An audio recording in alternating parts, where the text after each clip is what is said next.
Hello, and welcome to Arts and Entertainment. With Chris and Randall. I'm Chris, I'm Randall. and Happy New Year or Happy New Year's Eve. If you are listening to this on the day it debuted, it should be New Year's Eve 2020. This show was recorded the day before on December 30th. It's a year in review show, and unless something really different happens in the next day and a half, I think we've got the full year covered, don't we, Randall? Yeah, probably, yeah. I don't think Anything anything's before going to happen, Chris. I don't think so either. And if it did, I'm sorry, it got gypped.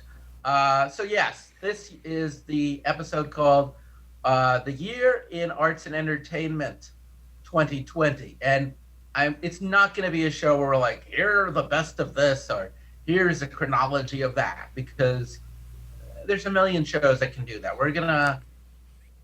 Yeah, it's a COVID show. I'm so sorry, but it was a COVID year, and how can you not deal with the issues of COVID or the issues of diversity? There wasn't a lot of other things going on this year that are as important. So we'll be talking about our own stories. We'll be talking about our experiences as consumers of arts and entertainment, of makers of arts and entertainment. We'll be talking about experiences our friends have had who are in the arts this year, and just try to give an overall sense of what it was like. I mean, you're alive in this time, so I don't need to tell you what your experience was. I just want to have Randall and I share with you how we felt we all interacted with art and entertainment this year. But before we do that, as always, if you're into this show, if you're new to the show, please like it, please subscribe, please comment, please like, please share, and comment. And if you want to, what's the best way to reach out to us, Randall? Well, our Facebook page is pretty popular for leaving comments. But yeah, go to our website and you can see different ways to reach out to us there, chrisandrandall.com. Yeah, so chrisandrandall.com, always easy to find, and easy email to reach us. If you have any criticisms, we'll absolutely listen to them. If you have any compliments, we will be so happy to hear that. And any suggestions for future shows, we're definitely always looking for new topics. Yeah, send us some topics if you want us to talk about something.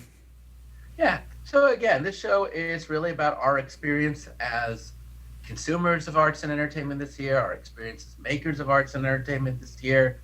We'll be looking at this. Does arts and entertainment this year work? How did it work as a form of escapism? How did it reflect what was going on in our society? I know those are two paradoxically different things. The same the way that, how did art and entertainment bring people together this year, and how did it offer us a sense of joy in our more solitary moments? Since for many of us, this year was experienced all by ourselves. But we have to really start out with before COVID, at the beginning of the year. So where I was and where you were, Randall, at the beginning of the year. At the beginning of the year, I actually went to an art exhibition at the Getty as soon as I came back from New York with Kelly. It was a small exhibition of works by Manet and some of his contemporaries, and it was very nice. If you've ever been to the Getty Center, you know that it's as beautiful outdoors as it is indoors. What month was that? January. And then in February, I put together what would be my first and only live storytelling show of the year as a producer of storytelling. And it was interesting. It was just called The Week in Review. And I assigned a day of the week to each of my storytellers. And then they had to come up with a story about what happened that day. And to give you an odd idea of where we were at, just a month ago in February, I gave them just the first week of February, and everyone was really struggling to come up with anything meaningful or life-changing, believe it or not, as late as early February. It was like, well, I don't know, I went to the supermarket. I had a weird phone call. Our lives were so, it was just such a lovely, plain, kind of bland quality to it. How did you start this year? Yeah, I was working. I have a day job as a lifeguard, and I was working at the pool and watching people enjoy themselves at the pool. And, I was reading about the pandemic coming in from China, wondering how bad it was going to be. Yeah. And I was watching people just go about their lives. I remember I live in West Hollywood. I was walking around my neighborhood, seeing people just hanging out at restaurants, eating, thinking, wow, these people, this is going to be bad. These people. I was working at the Alex Theater here in Glendale, and I was a bartender. So, you know, I was just catching all these. Like, I would work a show, and then like on my 15, I'd catch Patti Smith perform, or I would catch Rafi, or I'd see a musical or a talk or whatever. It was really digging it. We were the hosts for the LA SAG Awards, and that was cool because the SAG Awards were being broadcast, and then all these LA actors were in the room reacting to it, and it was kind of group. I mean, we forget this now, but prior to COVID, the biggest thing was the Oscar races, and seeing all the Oscar movies before before the winner came out, and then I was a big fan of 1917. What was your favorite of the Oscar noms this year? Well, yeah, I thought it was. I'd have to look at the list again, but I thought that it was kind of a weak year for movies. I didn't like 1917 that much. Okay, well, what was your big film? Parasite, I think, was probably the best. Okay, so you were actually happy with what they chose Oh yeah, as the best film. Okay, you and Kelly both. I am a big fan of that director. I like Memories of Murder. I like Snowpiercer. I do think Parasite is a very good film. I think that Ford versus Ferrari was a better film. I think 1917 was a better film. I can't remember now, but there was a number of films I thought that this year were better films. But the weird thing about Parasite is I don't know how many people actually saw it saw it at all. I think a lot of people just voted for it. I don't know why. I mean, it was kind of a weird phenomenon, wouldn't you say? Well, it is weird that we have 10 nominees now. Okay, let's see. I'm looking at the list. Ford, Ferrari, Irishman, Jojo Rabbit, Joker, Little Women, Marriage Story, 1917, Once Upon a Time in Hollywood, Parasite. It is interesting. It was a strong year. Now that I'm looking at this list, I think Joker is the obvious winner on this list. Okay, years from now, people are going to remember that movie and say, "Oh yeah, Joker, man." And how I feel about 1917 or Ford versus Ferrari or Marriage Story, but I haven't seen Marriage Story. I would say, I really am just going to go out and say it. I think it had to do with a diversity issue, and I think that there had been a lot of trouble when they picked Green Book the previous year. So I think the Oscars were trying very hard. There was a year about 20 years ago where Halle Berry won Best Actress for Monsters Ball. And to my knowledge, nobody saw Monsters Ball. So I'm not really sure how she won for a movie no one saw. And I feel like Parasite was another one of those films where, because I'd ask people, like, did you see it? And they're like, not yet. Or did you see it? Yeah, but I didn't understand it. So I think a lot of people just said, well, we need to show our cred. So this year, let's give it to a foreign film. Yeah. I totally don't agree with you on this case, Chris. I mean, yeah, it used to be no one would see these movies, like very few. They would have to rent out a theater, and then like the Academy members would have to go to the theater and watch these movies. I mean, they could watch them for free. But now they send out DVDs. I think they even have a streaming platform now where people would have to sit through Parasite. That's my point. I don't know. I think they must have watched it. It's a great movie. It is a great movie. I mean, but it's long. It's slow. It has a very dense plot. I don't want to make this whole show the year in Parasite, but Well, do you really think 1917 is the standout movie from that list, not Joker? Absolutely, and Joker's a very good movie. All right, but let's move it on to the year. In fact, it's really interesting we are getting into this because the very last thing Randall and I did together was work at a film festival. Literally the weekend before COVID really became before the shutdowns began. that last weekend, my girlfriend Kelly had put together a film festival in Glendale. Randall, you were very nice to loan your services as a videographer and a Well, photographer. I did photography for the Step and Repeat for the film festival. So yeah, I got to see how the film festival went. It was a small festival. I mean, how many screens did you have? Like 2 to 3? We actually had we had a full theater and we had screenings. I think we had 3 to 4 screenings a day. It was several hundred people. It was actually quite good it was a good sized small film festival. It was People from really all over. Yeah, it was really interesting. It was really interesting because I think it was in February, right? And No, actually, it was literally March 9th through the 11th. okay, so it was Quite March, literally. and so by that time, like lockdowns hadn't started yet, but people were starting to get freaked out, and so the theater should have had a bunch of people not there for the festival, just going in to watch normal movies, right? But it didn't. It was like None. we had the run of the place. I mean, that was when Harley Quinn was playing, and what was that? Vin Diesel movie was playing, and a couple of leftover films from Christmas were still playing, and it was dead. We had the entire theater, the multiplex, to ourselves. And it was interesting too because you were talking to filmmakers who had films in circuit, who were very excited to get to the next festival, and everyone was kind of having this conversation like, you think they're going to still have that festival next week? You think they're going to have that festival next month? And what no one realized was it was the last festival of the year, literally. right, because then the lockdown started. But you know what? Another thing Lockdown started that night. right, and then so it was like right before the lockdowns. It was like impeccable timing, Yeah. unintentionally. Unintentionally so. That theater closed. That was the last films I saw in a theater were the films at that festival. Right, but I want to say something else about that event is it's skewed really young, which is normal for a lot of film festivals. But I think that one, like, there were very few people, like 50s and up.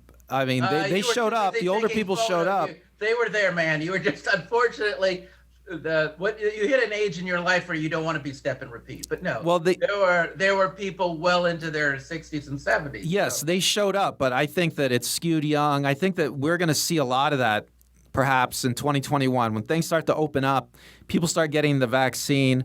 Yeah, We're going to see a society, a civilization where the young people want to go out and the older people are maybe a little bit reticent. why don't we talk about that at the end of the show? Let's just deal with the year that was for the time being. We'll get back to it, I promise. But right now, I just want to talk about the year that was. At that event, a friend of mine who's a writing partner of mine, my friend Matt Brewbaker, is the executive producer of a movie called Followed. And he gave a wonderful discussion to the people in attendance about what it's like to produce your own film, take it through the festival circuit. And he had spent a good portion of 2019 securing deals for distribution of his film. His first film, it was going to be released in 100 theaters in the United States in April. It was a big campaign that was planned, and that just went up in smoke. And it was really interesting to watch how quickly he adapted to on-demand and securing on-demand viewing, video on demand throughout the entire world. Some places he also got drive-ins. Now it's available for streaming. It's called Follow. It's a very good horror movie.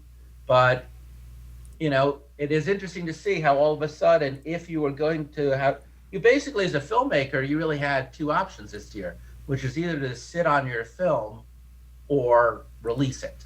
And we'll talk later about streaming and cable, but one of the places where people were still releasing films, or at least where people were going to films, were the drive-in.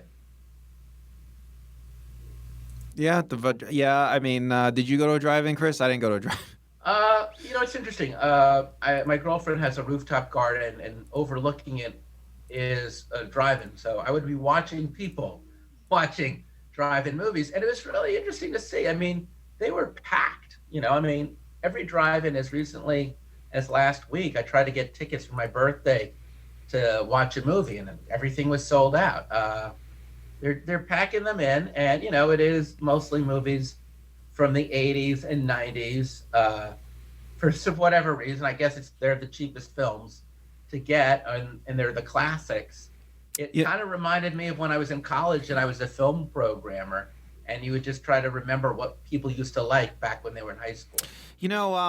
There's a whole generation of kids that are going to experience drive-ins like they would have never otherwise.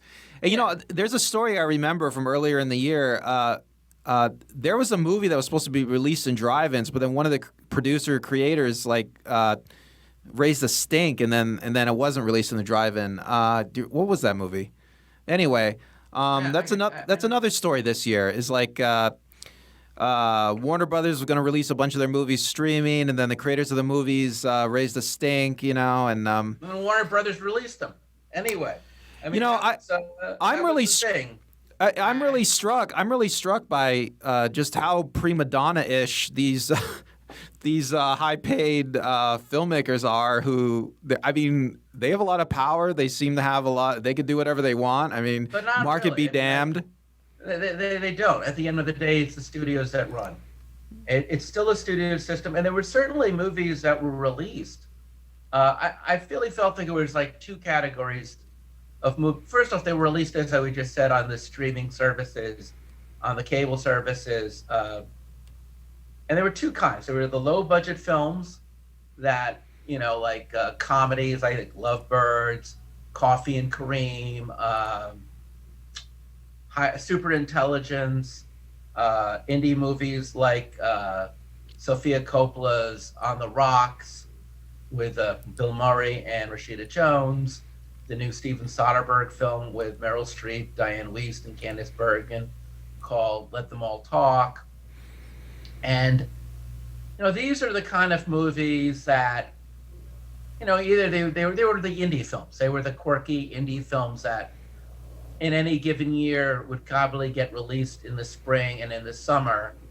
And then you would maybe at the end of the year you'd remember them, but more like you'd forget them. Did you see any of those films? No, I don't think I have seen any of those. Well, I'll be blunt. I saw all of those films, and they were all mediocre. And and I think in any given year, they would have been forgotten as quickly as they were released. They were very disappointing. Then came what were like the big budget films, and the first one that I remember seeing was on Apple TV, which was Greyhound, which was a World War II movie starring Tom Hanks that definitely was going to have a theatrical release. You saw Greyhound. What did you think? Yeah, it was going to be a big budget World War II spectacular at sea, and it has a lot of echoes of the classic Hollywood World War II movies. Like the Midway movie. It was a fun movie. It was great. It was big. It would have been great on the big screen. I really enjoyed it. Yeah, go on. Yeah, I have a big screen, and I have a 5.1 or 6.1 sound system. So yeah, it sounded great. Looked great. It's such a tense and riveting thriller that at no point did I ever hit pause. I just watched it from start to finish, and during the slightly under 2 hours, I just was like clenching my fists like I was at a movie theater. And on a big screen, as you say, it's not the same as seeing it in a movie theater, but it had been so long, but it'd been at least 5 months since I had seen a movie that just the thrill of it was exciting. And I will say, I think it's certainly one of the best films of the year. I know that Disney decided to try something with Mulan, where if you had Disney Plus and you were willing to spend an extra $20 on top of that, you could watch Mulan. And I heard it just bombed. It didn't do well. People got upset about it. I just realized there was Tenet was done as a downloadable movie. And was Tenet released in theaters? I'm not sure. It was because that's another guy. Nolan was another guy that in theaters in parts of the world where theaters are open. Oh, right. See, Nolan was another guy that raised a stink, and he was mad about his movie not being a theatrical release.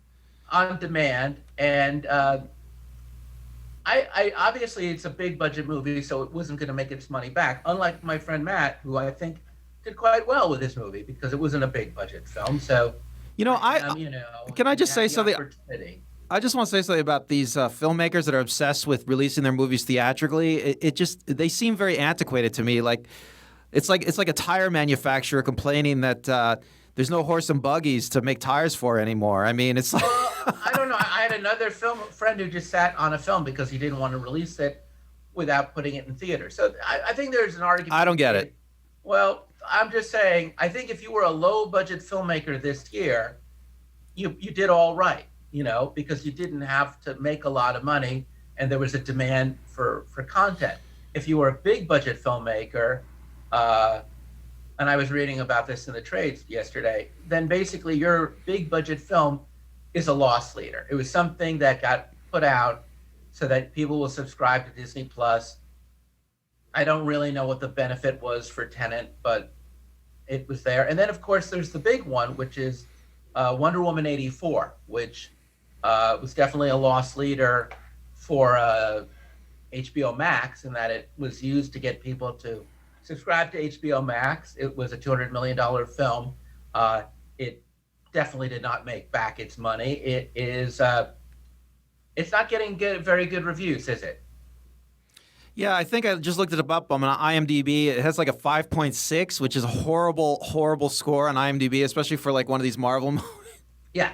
Well, it's not a Marvel movie. It's a DC movie. Oh, DC. I'm sorry. But yeah, for a comic book movie, it's like 5.6 is pretty low. I mean, yeah, I guess the Yeah. DC movies have traditionally done worse, but the original Wonder Woman was a very good movie, so I guess people had high hopes. So I don't know. I haven't Well, seen it. I saw it. I saw it just a few days ago, and I liked it a lot. I think that if you're going in there expecting the Joker, you're going to be disappointed. I think even if you're expecting Wonder Woman, the first film, which was pretty good about its depiction of World War One, it is a family film and it is a comedy. So it reminds me more of the Robert Rodriguez Spy Kids movies or Superman the Motion Picture. It's funny, but it's really made for people ages like 8 to 14. Is it kind of And cheesy and playful? yeah, and it's very much so. It really embraces its 80s aesthetic. Uh, it has a lot of satirical fun. I have a feeling that maybe 10 years from now, people will really appreciate it as a cult film. I'm looking Uh, forward to it because I like it when people try something new with these movies. I it mean, has a I'll, point of view. I'll be honest. The Avengers movies they kind of put me to sleep. I mean, Yeah, this movie was good that way. But I will say, as we finish up on the year, I just don't think this was a very good year overall for film. And I think that uh, I'll be really shocked when they do the Oscars in 2021 because I have no clue what is a critical darling or a box office success for this year. And if so, it's probably nothing I like. yeah, I have no idea. It'll be interesting to see. Yeah, Tenet, Greyhound, those are going to be in there for the nominees. We'll see. So moving on to books. Now, this was a great year for books. I did some research, and back in October, Publishers Weekly said that book sales were up 7% for the year. There was a very large increase in sale for ebooks. And this was one of the best years, especially in ebooks, for children's books and YA novels. It's a major jump. I mean, it makes a lot of sense when you think about how many kids are at home right now that there would be a lot more children's books and YA novels. But a lot of people just got to reading. I have another friend who put out a book this year, my friend Peter Meach, called Billy Brackett the Kid. And he started the year off by going to the Jaipur Literary Festival, which is one of the largest literary festivals in the world. Did interviews, met people, and he's published by a good publishing company. And they had planned out for him to go on all these different tours and festivals. I guess when you're writing a book, it's a lot like a film. You go to book festivals and you're in competitions and you're meeting people. And I did go to like a reading of his, which was held, and he did a reading and he was interviewed, and it was great. It was really but then also a week or two later, the shutdowns came, and he had to change his whole marketing strategy to radio interviews, online interviews, and reading groups. And it's an interesting thing because I heard from him and from another author I met recently, whose name I haven't been given permission to use, that online reading groups really took off. And what used to be a small group now can be, thousands of people, or at least hundreds of people, and you get to go all over the world without ever leaving your house and having discussions with these people about your book. Now, I know your girlfriend. Yeah, my girlfriend, she's been running a young adult reading group for years. They usually meet once a month at the Panera Bread in Studio City. Yeah. So, if you're interested, let me know. I'll hook you up. But yeah, so she loves reading these books, and she knows she runs a group. Other people like it, and they went to Zoom, and she told me they were meeting once every 2 weeks because wow, so increased. Just because of the demand, yeah, because people really wanted to meet and talk about the books they're reading, and people were reading more. So yeah, I mean, it's big. Yeah, it's interesting how, in a weird way, reading kind of brings people together. And this was one of the examples of how I think reading, either if you're by yourself, and most of the days I am by myself, and I'm just curling up with a good book. So it definitely is a great place for me to escape. I'll tell you, the kind of stuff I've been reading this year has been very specific. I've been reading Micheal Connelly, Harry Bosch mysteries about Los Angeles that took place any time before this year. And I've been reading Eric Ambler mysteries. Eric Ambler was a big espionage writer from the 30s through the early 70s. And he writes these international thrillers that are very over the top and exotic, and they were great escapist fun. And then I'd read military techno thrillers like Tom Clancy books, and that's it. I really basically like books that are puzzles, books that are procedural, books that are commentary, but I didn't really want to get into anything that deals with a lot of character development. Didn't really want to deal with anything that was too close to whatever. I definitely found I needed something kind of abstract and escapist. I don't think I will. I went a lot to bookstores this year too, because they were open in the pandemic. So like, it was nice to, yeah, I would go to first off, they're virtually empty. Like you go to a Barnes and Noble, it's one of the last big box stores. There's no one there, and you can just see books again, and it's exciting. Or I go to a used bookstore, which has even fewer people, and it's so nice to pick up a book and hold it in your hand, and so many stories. I'm amazed that I liked reading as a kid. I always did. I mean, I think when I was 12 years old, back in my early adolescence, I would always even in college, I'd always have a paperback stuffed in my back pocket, in a jacket pocket, a coat pocket, in my book bag, just so that wherever I was, whether I was on a subway or waiting for somebody or something, I could always just open a book randomly and start reading. And I got back into it, and I really forgot how much fun it is to just spend a couple hours lost in a good book. I didn't really have been reading that much, I guess, in the last several years. I know you're not a big reader, are you? Well, I read a lot of nonfiction, and I do find it is nice to have a book. Like if you're going on a trip, it's. I mean, yeah, you can read off your phone. You can listen to books being read to you off your phone. Audiobooks are amazing. I mean, I think that's the future. But yeah, it is nice to just have a book, and whenever you can, you just flip it open. If you got a moment and you just start reading it, yeah, it's great. I mean, maybe someday young kids will rediscover. There'll be somebody reading in a flashback movie from from the 80s.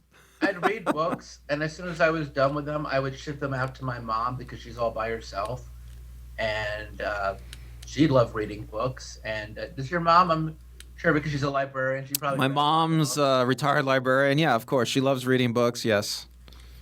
So it's interesting just to hear from them, like how much reading really started to fill in the spaces. Music. We've done a lot of episodes on music, so it's funny this way that I feel like in some senses I'm just repeating every episode, every third episode that we did is basically what we're talking about right now, It's which is good to have overlap, I think. yeah. Well, it was an escape to the past. Music for me this year uh, was definitely an escape to the past. It certainly helped that, as we've talked about here before, that in LA, most of the major radio is just geared towards Gen X people. So you just turn on the radio, you will hear something from the 80s, the 70s, the 90s, the early aughts. It's very comforting because I feel that, my girlfriend is a professor of psychology, and she explains that with memory, uh, it's kind of like a file folder. So if you're hearing a song, and I'm probably not remembering what she said well, but if you're hearing a song, you have all these other memories associated with it. It normally tends to be the good memories. So like if I'm hearing like Rock the Casbah by The Clash, I'm immediately transported to high school in 1983 in a school dance. And this one kid I knew who used to do this, where he would make finger guns whenever he did Rock the Casbah, and I smile. So it was definitely, I think for me, music was a narcotic of choice for that reason. Did you listen to much music this year? I don't know. I don't think I did. I listened to some top hits. I've noticed that sometimes I like to go to YouTube to see what the kids are listening to, and I Yeah, know dance music is really popular. dance music, 80s throwbacks, the 80s retro stuff is really big. Saved by the Bell is coming back. Yeah, so like musically speaking, that's a good point. We had done a show about the popularity of radio playing oldies music, and then about a month ago, the LA Times wrote the same article. So someone at the LA Times, thank you, Someone at the LA Times is listening to our show, is listening Chris. to our show. But there was a good point. I was watching a thing on the top 10 songs according to Billboard for 2020, and most of them either referenced 70s disco or 80s new wave synth pop. And one of the two biggest songs of the year was Blinding Lights by The Weeknd and Circles by Post Malone, which two songs I've actually heard quite a bit on the radio, which is pretty shocking for an old man like me. Those songs But are very, very 80s, aren't they? oh, they're not just that, but they're like very particular in that they're that synth pop sound with a like. Obviously, they're using modern electronic equipment, but yeah, the beats are so clearly distinctive, and these people weren't even born in the 80s, so I'm kind of impressed by their level of dedication. And then, YouTube as well, because YouTube, not only would I watch old concert footage, but people like Neil Sedaka every day puts on a mini concert, or other artists that I like would get together and do a thing where they would take band members and play with some of their oldies music and cut up, which room someone was in. Ringo Starr did his 80th birthday on Zoom with friends, and a lot of artists, even from Taylor Swift to Paul McCartney, recorded albums while in quarantine. So there were definitely a lot of productive artists this year. Yeah, for any artist who just they're like a pure artist, they can just sit in a room and perform for you. This was their year, wasn't it? Yeah. I mean, Well, actually, it was really great because of that. I think that certainly with Neil Sedaka, but Nora Jones, there's a number of people who did this. I would imagine that a lot of older established musicians who are maybe not as popular as they used to be back in the height picked up new fans, especially Neil Sedaka, who's 82. So a lot of his fans are dead.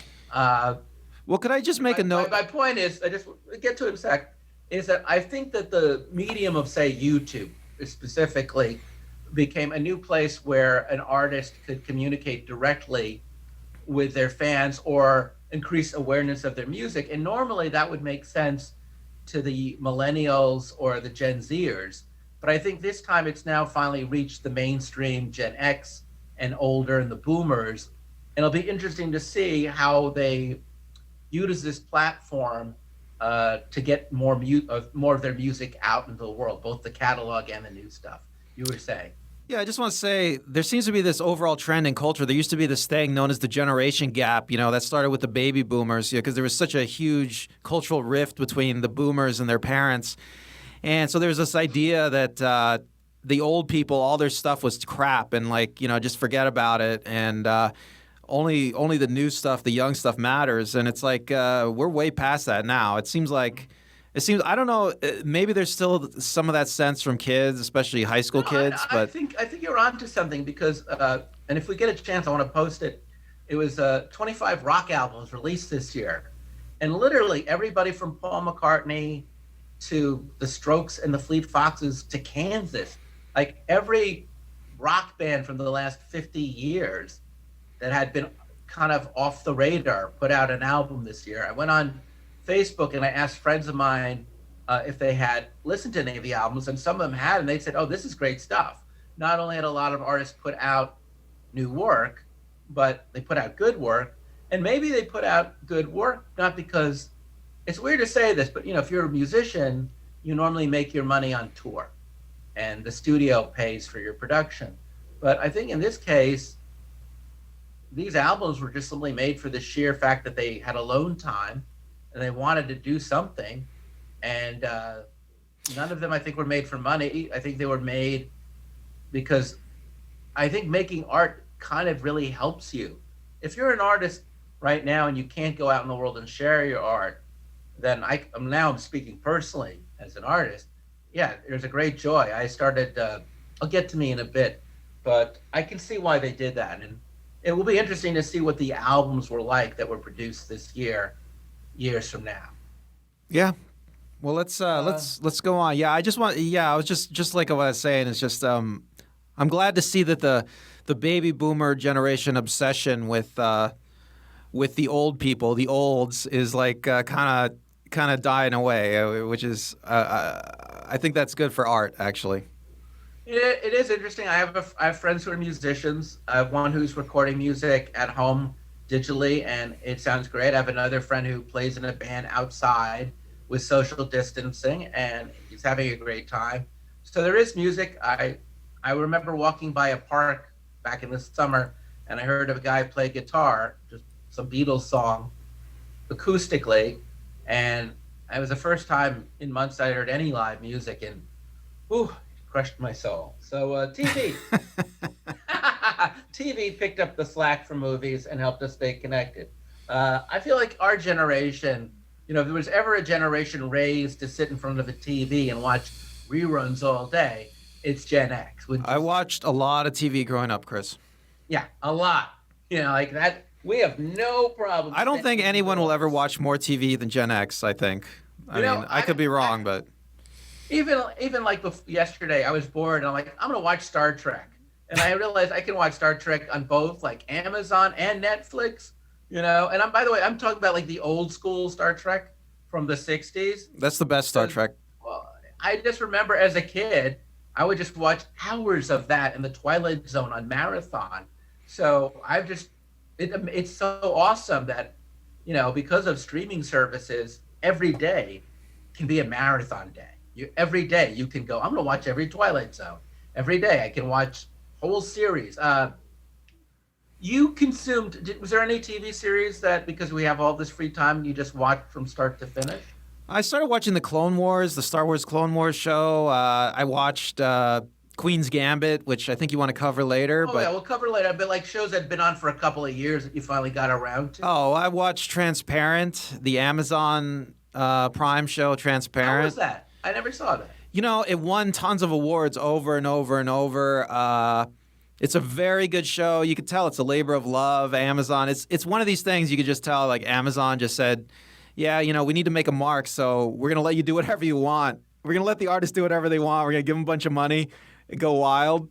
The show it breaks every boundary. There's nudity, there's comedy based around sex scenes. It's about rich Jewish people in Hollywood, rich Jewish family, and they are just, I guess what you assume is their average life in LA.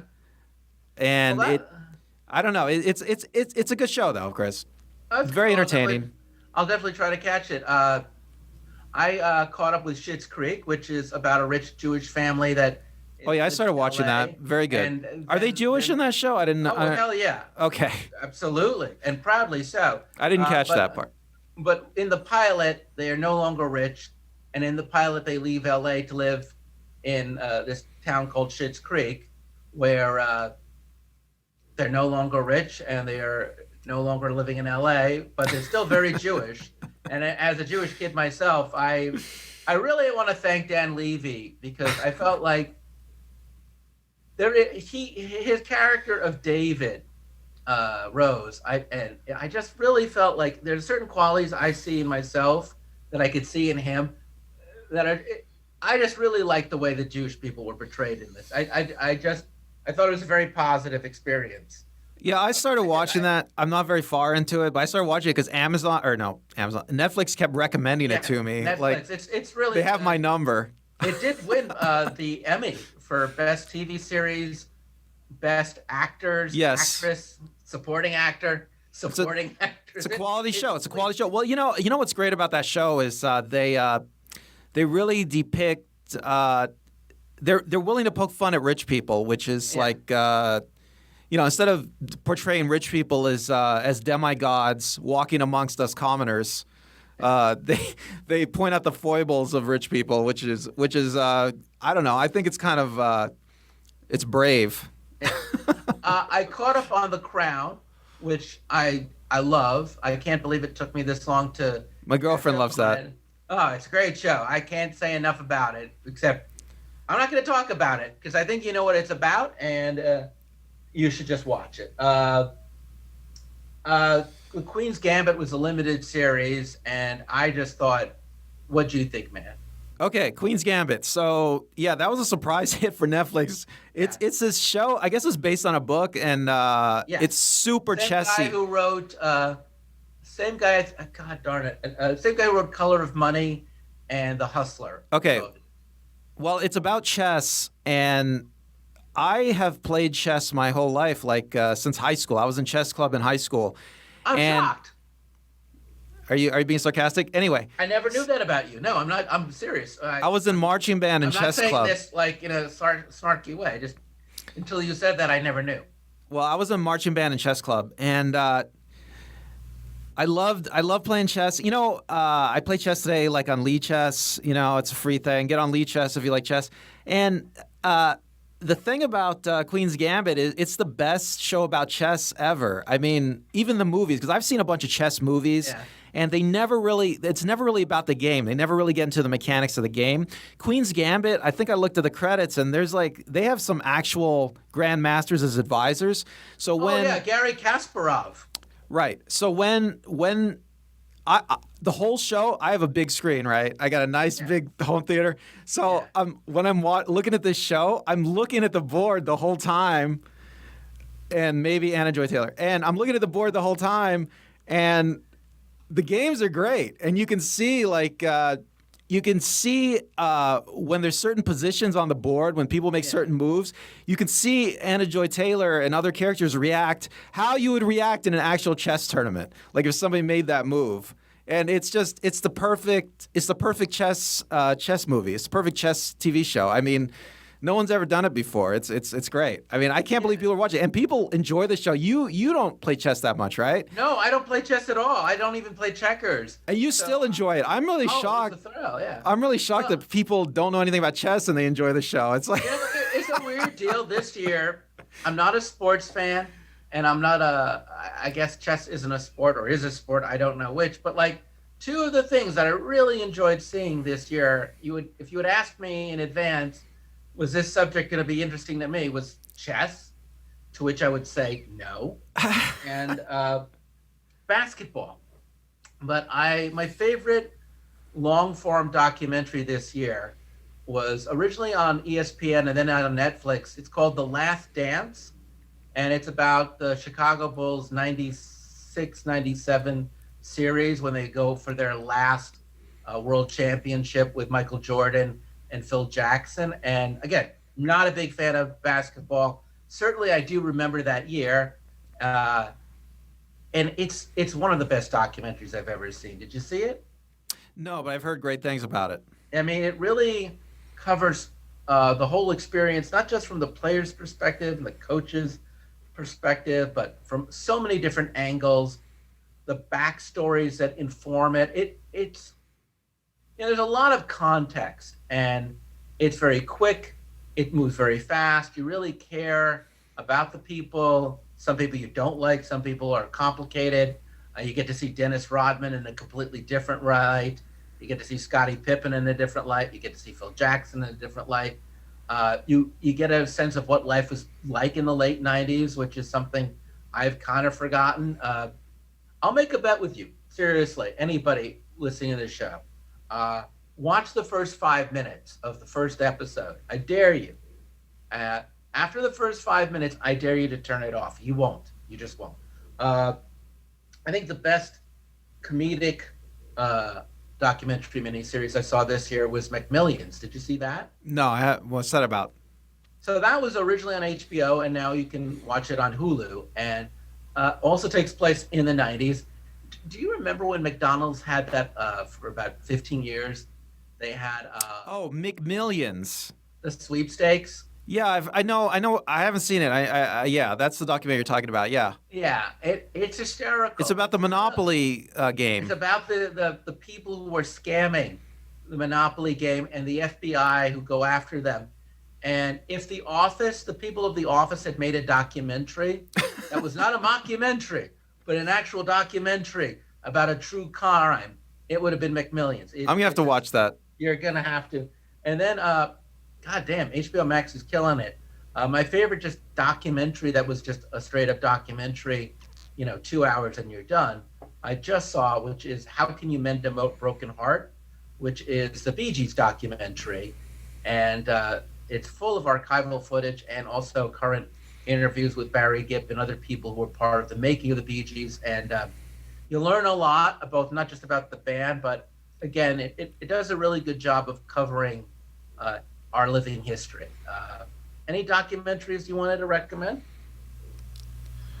The only thing I can think of off the top of my head is Don't Blank with Cats. It's on Netflix. It's like one of the best documentaries I've ever seen. And again, Netflix, their algorithm recommended it to me. They have my number. But yeah, it's really good. Everybody should watch it.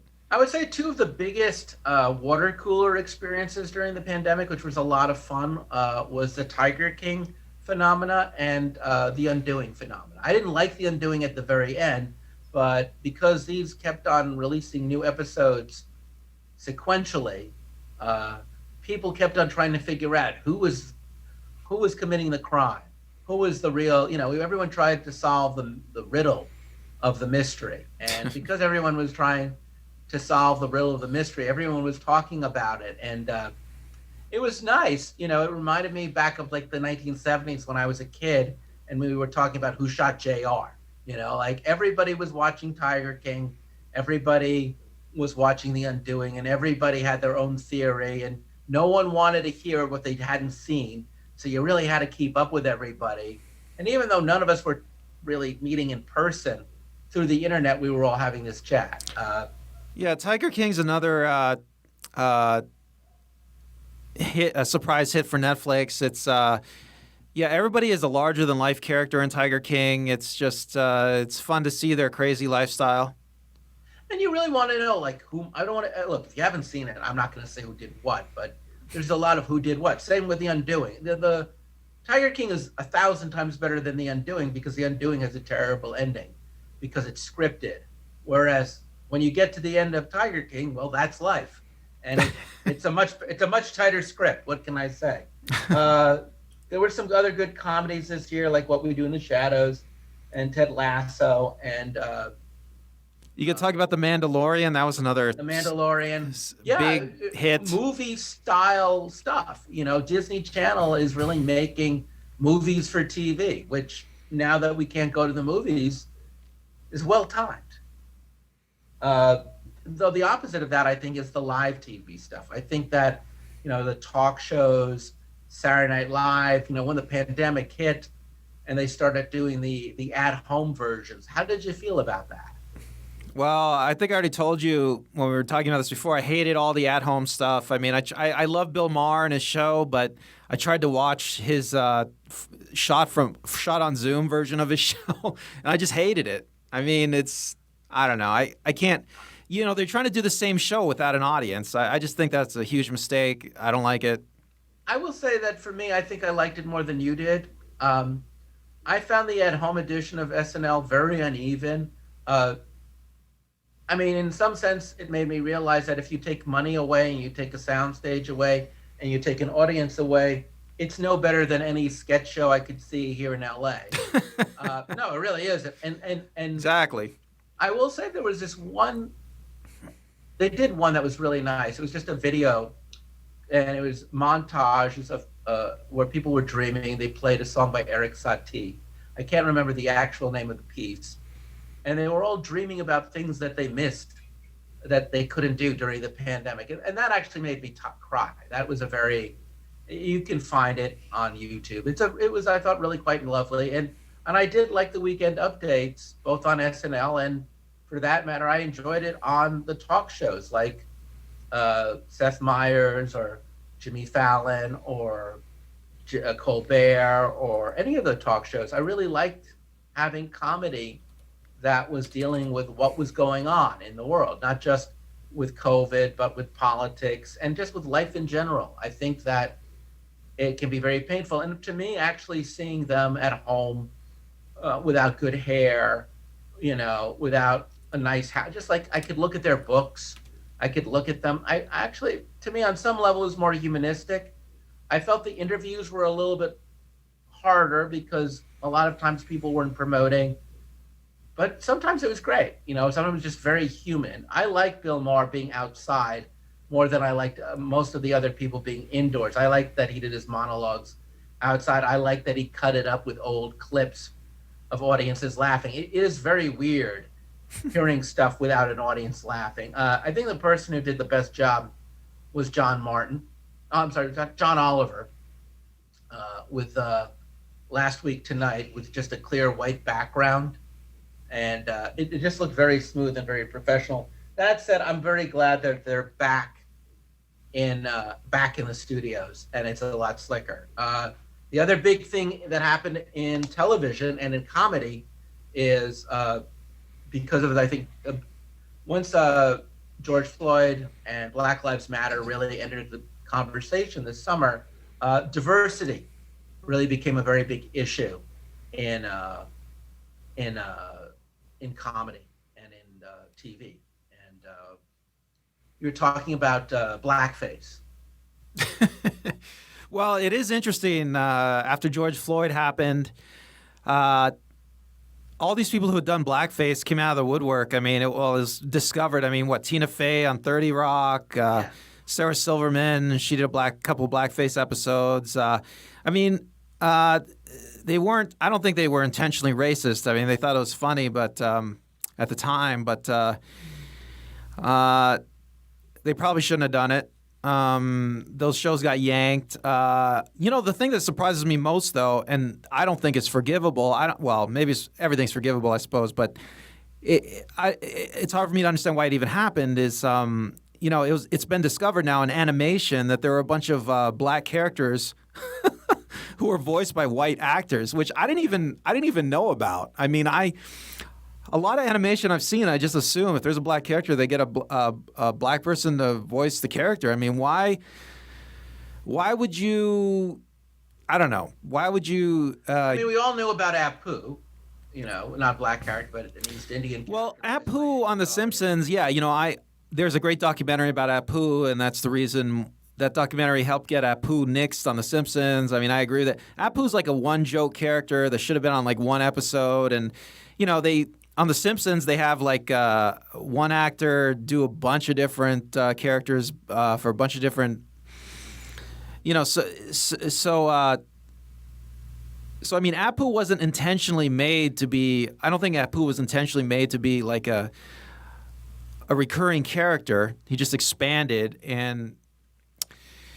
But some of these shows, they're conceived with main characters as black, and then they get a white actor to voice them. So Kristen Bell, I believe, had to quit at some point a show she had been signed up for because she was going to voice a black.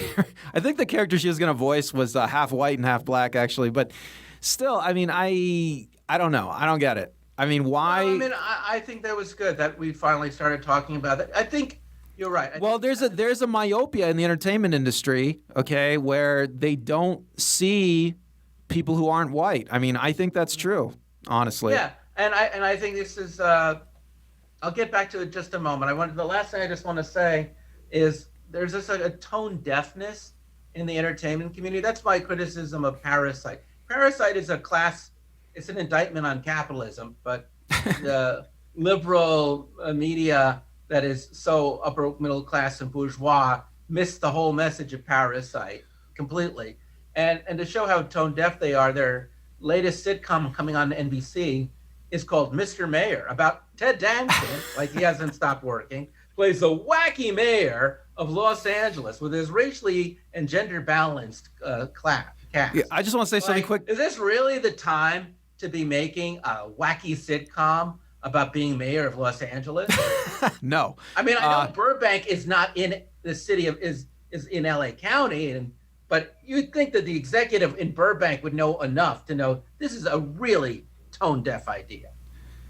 Exactly, you're exactly right, and I think one of the reasons Parasite won is because it works on a couple different levels. So you see it as a class analysis, but I think the rich people in Hollywood who voted for it at the Oscars, they see the horror element that there's a dirty, disgusting poor person living in the basement of your house. Yeah. So they see the horror movie aspect. There's a poor living in your house?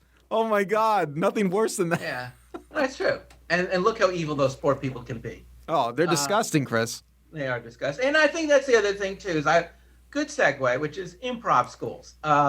Because while most people who go to improv schools will never end up on Saturday Night Live, either as a writer or as a performer, there are quite a few people working in the industry who come from improv schools. And this year was a double comeuppance from improv schools. Now, let me be really clear about this. I'm not saying improv schools are bad. You and I have both gone to improv schools, and they do a lot of good. But there is also something insidious in the nature of the way improv schools are composed. I would argue as cults and dictatorships often. Wouldn't you say? You spent a number of years at an improv school. Well, yes, you have a point. I mean, I don't think we have enough time to go into all the improv school stuff here. Yeah, so there is this illusion that the improv school is an entryway into the entertainment industry. And I mean, we disagree on this point, but I don't think they are. And that's a problem. That's to their detriment, actually. And, Amber Ruffin. Yeah, go ahead. Amber Ruffin is the perfect example of what I'm talking about here. So I think years ago, Saturday Night Live was being criticized for not having enough black performers. And somebody, like it was Lorne Michaels or somebody, said that they can't find any funny black women. And immediately, anybody who knows anything about the IO West, which is where I used to go, they said, well, what about Amber Ruffin, who's been a star performer at the IO West for years and years and years? And because people started talking about Amber Ruffin, including some people with some clout, Amber actually got a career. Now, she just toiled away at the IO West for years and years and years, not getting anywhere. And then because Lorne Michaels or somebody big said that she didn't exist, she finally got a leg up, and now she's having a pretty good career. Well, but that's a perfect example of how these schools fail. I did some research on Amber Ruffin. She's actually interesting because how do you pronounce her name? Charna Halpern. Charna Halpern. She was her biggest advocate at the beginning of her career, and she did start out at the IO in Chicago. Then she did Comedy Boom Boom, whatever that one is, in Amsterdam.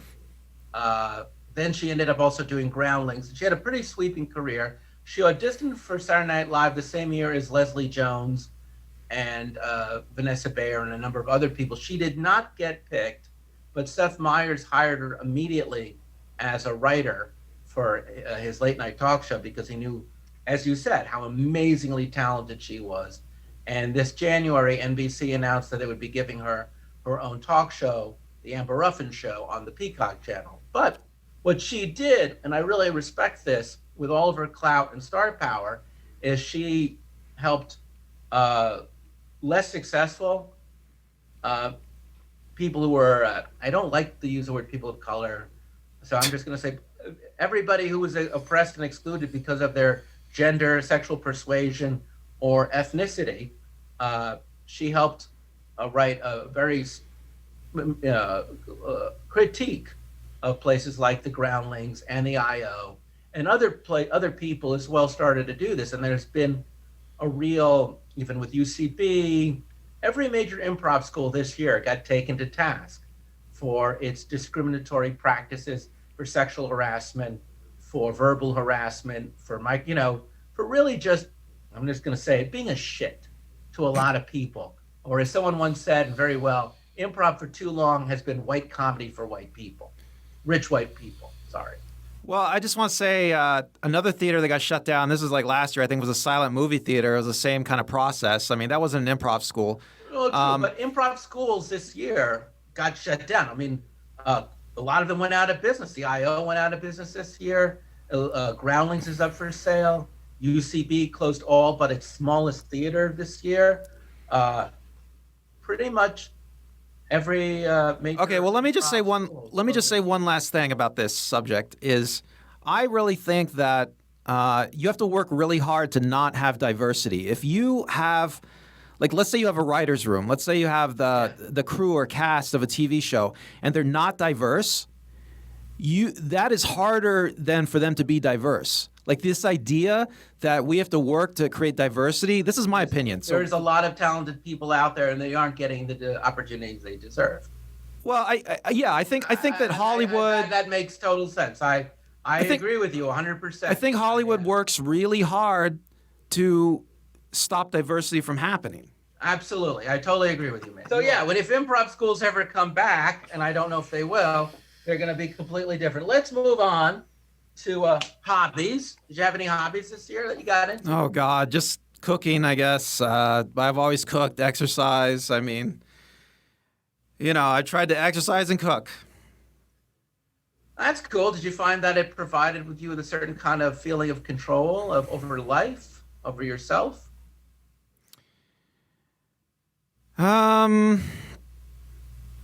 Well, I cook for my girlfriend, so it feels nice that I'm helping her a little bit in life. I don't know. Oh, but it was an activity. It was something beautiful, something aesthetically pleasing. I always feel that cooking is an art form. Yeah, I feel like cooking's an art form. Yeah, for sure. And you are an excellent cook, and I've. Oh, well, thank you. Appreciate it. Yeah, I mean, maybe when this is over, we can have you over for dinner. I look forward to it. I got into puzzles. Puzzles really, my girlfriend and I really spent a lot of time doing puzzles. Ravensburger is the best puzzle maker, but there's a lot of good places for puzzles. Barnes & Noble, by the way, they have a large collection of puzzles. I can't recommend them enough. But we would literally spend anywhere from 4 to 12 hours just over a course of a few days or a single evening. And you get so high. You're like, your brain releases dopamine every time you get a little piece. It was very engaging. And I also started doing a lot of photography with my iPhone. I would decide, today I'm going to go to the beach and I'm going to shoot surfers. Today I'm going to jacarandas are in bloom, so I'm going to go all over LA and just shoot jacaranda trees. And yeah, Chris takes a lot of great photos. Follow him on Facebook if you want to see his photos. Thanks. Where else do you post them on Instagram too? Your photos? Oh, Yeah. Follow Chris on Instagram. What is it? CKNYCLA or something like that. So I think the most important thing that we've been kind of not talking about yet is Zoom, which up until this year I would have associated with a children's TV show from my youth. I know what you're saying. Zoom meetings. No, we're not talking about Zoom meetings. Ugh.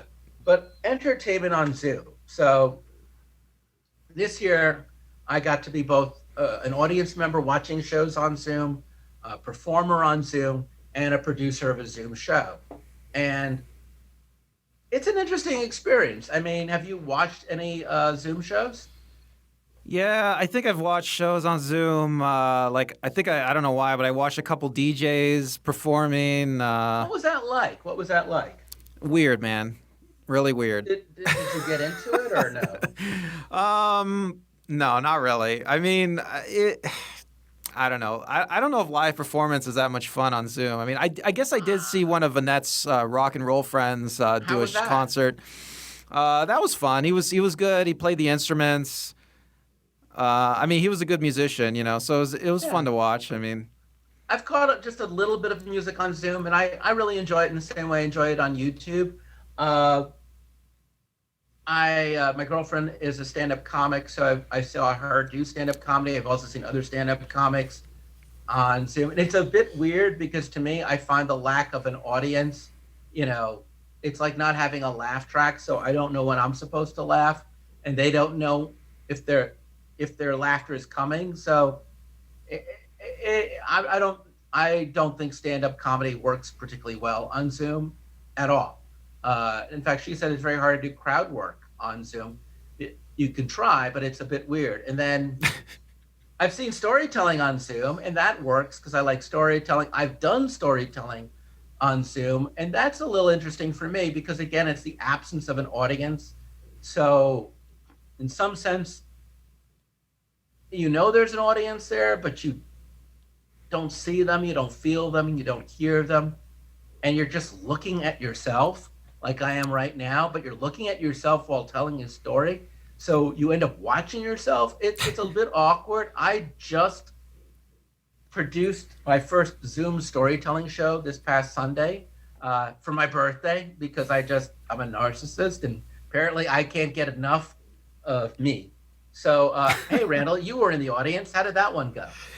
I think you're right. The storytelling on Zoom seems to work. I mean, I don't know why you're looking at yourself when you're telling the story. I think you should change the view to the audience or something. But yeah, I think it kind of works. I mean, I think it's better because I've seen shows. I've seen various shows on Zoom, but I think it's better when you unmute the audience. I know that you tried muting the audience, but then when people clapped, it was Well, like you have to because you have to unmute, you have to keep the audio. I've seen it with unmuted, and it's too much cacophony. In fact, I accidentally had one problem where I did unmute somebody, and they talked over someone's story. yeah, I So saw that. It was like you unmuted somebody, or maybe they unmuted themselves, they and then unmuted themselves. they It was took a phone call. Massive, yeah.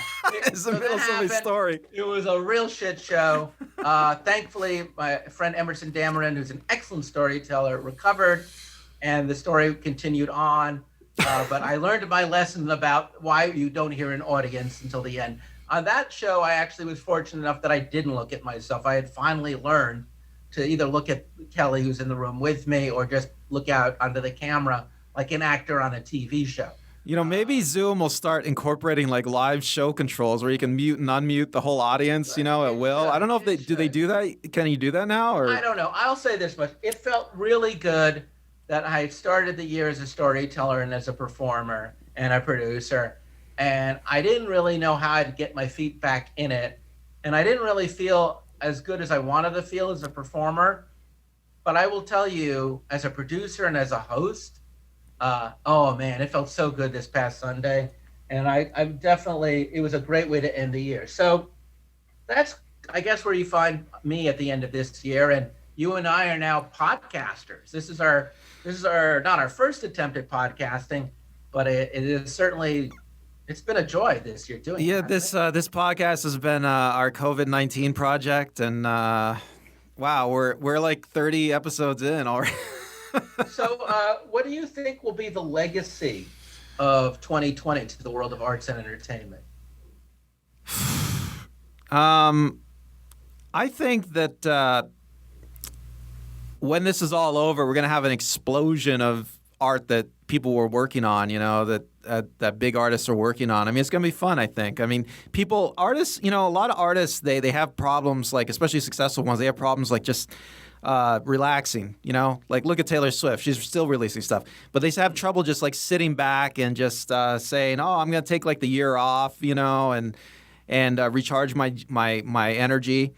and they just never do that because they're so successful. People want them. They can keep working forever and never end. But I think we're going to get some really good stuff out of after this. Yeah, I have to say, we didn't talk about the visual arts. We didn't talk about theater. I cannot wait to go back to seeing live theater or a concert or go to an art gallery or an art museum. That's going to be so much fun. I really have no interest in ever seeing 2020 depicted in a work of art ever. May this year be erased and forgotten. Here's to 2021, where, as you just said, I think a great boom is going to happen and only good times to come. Let's enter the roaring 20s, right, Randall? You know what? I didn't even think about that. Yes, it's going to be the roaring 20s, Chris. Always bet on 21. And with that, have a great new year. We'll see you in the next one. Thank you for making this year so great for us. I'm Chris. I'm Randall.